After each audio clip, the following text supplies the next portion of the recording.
So Hasbro announced that they're going to be doing a voting on their Facebook page for the next Walmart exclusive G1 reissue for 2020. Now, we've discussed this before. They've done votings in the past.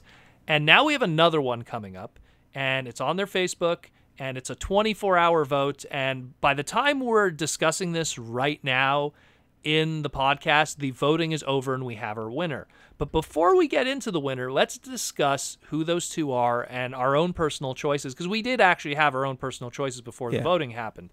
So the choices were, you had a choice between G1 Blaster, the Autobot communicator from 1985, or G1 Skywarp, one of the 3 Seeker jets from 1984. And my opinion of this is that, and I think I talked about this in the past when we were talking about choices for what Walmart should use in the future. And I've always felt that, like, I want more new molds for people to enjoy. And the thing is that the G1 Blaster and the Skywarp, it's a perfect comparison between them because they both are kind of the same price point. I mean, like, their difference, like, Blaster is huge. Like, in terms of, like if we're talking height, he's one of the it's crazy to say, he's one of the tallest Generation 1 toys of that era. But then he mass shifts into a boombox. Yeah, like he like if like the sad thing is, like, if you took like your G1 Metroplex and put it next to Blaster, like Metroplex is only a little bit taller than him. Right. I mean, yeah, obviously next to Fortress Maximus and Scorponok, he's still rather small. But, you know, Blaster stands head to head with a lot of the combiners and stuff. He was just a large toy, but he didn't have a lot of parts because he was one of these Microman toys from back in the day, and they gutted out all the electronics that were inside him. So he's not like a functioning AM radio and stuff. So pretty much, he was a light, simple plastic G1 toy.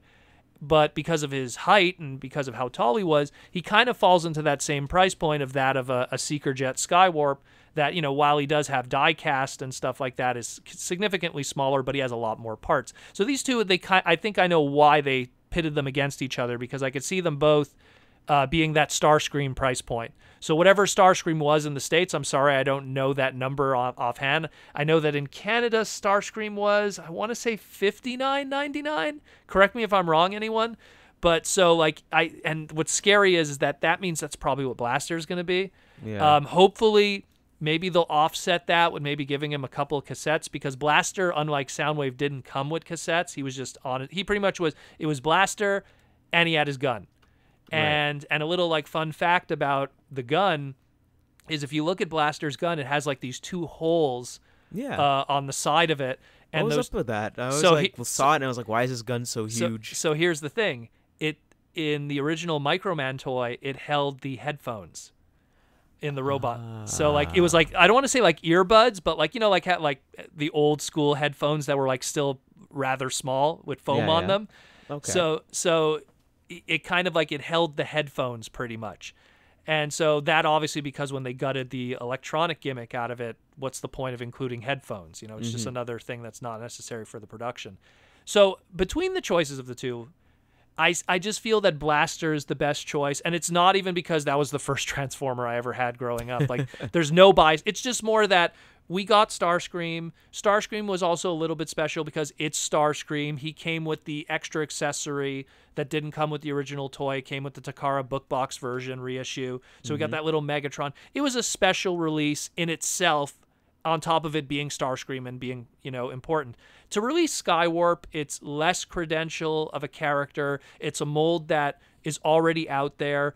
The Starscreams, in all honesty, similar to the Hot Rods and currently the Optimus Primes, didn't exactly sell like crazy either, because it was kind of expensive. So to put out Skywarp, that's less of an iconic character, despite the fact that it's the same mold, it just doesn't make sense. Where Blaster... But for me, I would say unite the 3. Unite all the Seekers. I think if I had to vote with my heart, for me, it would be like Skywarp, just because that's my favorite of the Seekers. But then, yeah, I mean, you already got that mold twice, but it's also the one of the Seekers of the first 3 that kind of gets shortchanged all the time, you know? Yeah, he always seems like when they do the you know, it's kind of flip-flops. It's like sometimes like they do Skywarp, sometimes they don't. It's sometimes the Seekers, when they do the trio, Skywarp's the hardest one of the bunch to get. I mean, it even goes back as far as Armada, where it's like they did the Starscream. Then they did a repaint of Starscream as Thundercracker, or as he was called in Japan, Super Starscream. And then when they did Skywarp, he was a brand new remold of Starscream, but he was also at the end of the line, so all those, last wave toys. They're always tough to find, and so he's like the toughest one of those. But either way, like, to me, I almost feel like, and I know this would piss off people who already picked up the reissue Starscream, I feel like the Seeker Jets kind of belong like what they did with the Coneheads not too long ago. They did a Conehead 3-pack of reissues not too long ago. I want to say like 5 years ago, and it was a Toys R Us exclusive, and it was in the premium packaging, and that was, I think it was like 120 or something. Again, this is Canadian numbers. So I could see, like, if you want to like release those other two Seekers, do a box set, because Thundercracker and Skywarp, I just worry that they're going to get like shelf warm like crazy, because it's expensive already what he is. And then on top of that, it's a mold that already people messed with. If it's like, ooh, for like a surprise, oh, hey, I've never messed with this toy before. It won't be a surprise to people who never owned, like people who picked up that Starscream for the first time, it's because they probably never owned one. Anyone who's owned a G1 Starscream already, the reasoning for picking up the reissue really is absent there. Where the Blaster, it's a new mold. It's something that it's just different for other people. It's Blaster, which is a little more iconic. I mean, just because of, let's say, the '86 movie. He got a little bit of a feature in the '86 movie, even if it wasn't that large. He still got a couple lines. I mean, it's just a lot more than Skywarp. Skywarp is lucky to be one of those 1984 characters, combined with being a Seeker Jet. So he's always going to be in the focus or have toys in Transformer history. But in terms of characterization, Blaster is above and beyond in comparison. Right. And then on top of that, I feel by having Blaster, you have an excuse then also to do more cassette packs. Just like how Soundwave's going to have cassette packs, because Soundwave's going to be a reissue in the future. I could see that then afterwards, then you could do Rewind, what do you call it, Ramhorn. Oh, the repaints here and there. Yeah, you could do all of his dudes with Steeljaw and stuff, like all of them. So that's something that they could also jump into. But here's the thing. So 24 hours later, we're discussing this right now, and the winner is Blaster. No surprise. Supposedly it was by quite a huge margin too. And so it seems that he's going to be joining Astro Train, who was the other one that we discussed, and we had the same logic. Yeah, we had the exact same logic. Like, hey, here's a new mold. Here's something that people would enjoy. And Astro Train, at least personally with me, is one of the better engineered triple changers from the old G1 line.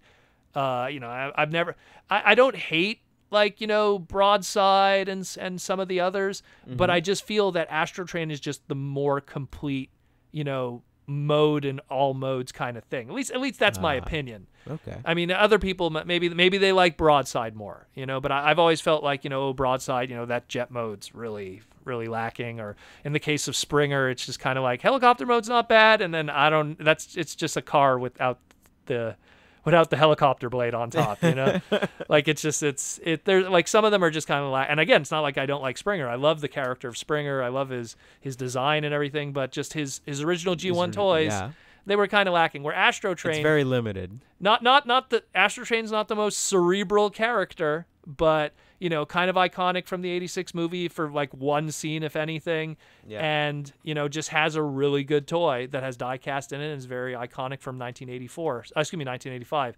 So either way, let us know what you think of the voting, like who you would have wanted. Are you cool with Blaster winning, or would have you preferred Skywarp? Let us know who you think would have been a good addition instead of maybe those two. Who would you like to see next? And keep it reasonable. Like, don't go like, I want Minerva or Star Saber. like logically, like honestly, give an answer like from 84 to 86. Like, who would have you liked to see reasonably? Like, would have been good in that place in a reasonable price point. I don't put 87 because then everyone will just say Fortress Maximus or something. But yeah, let us know what you think.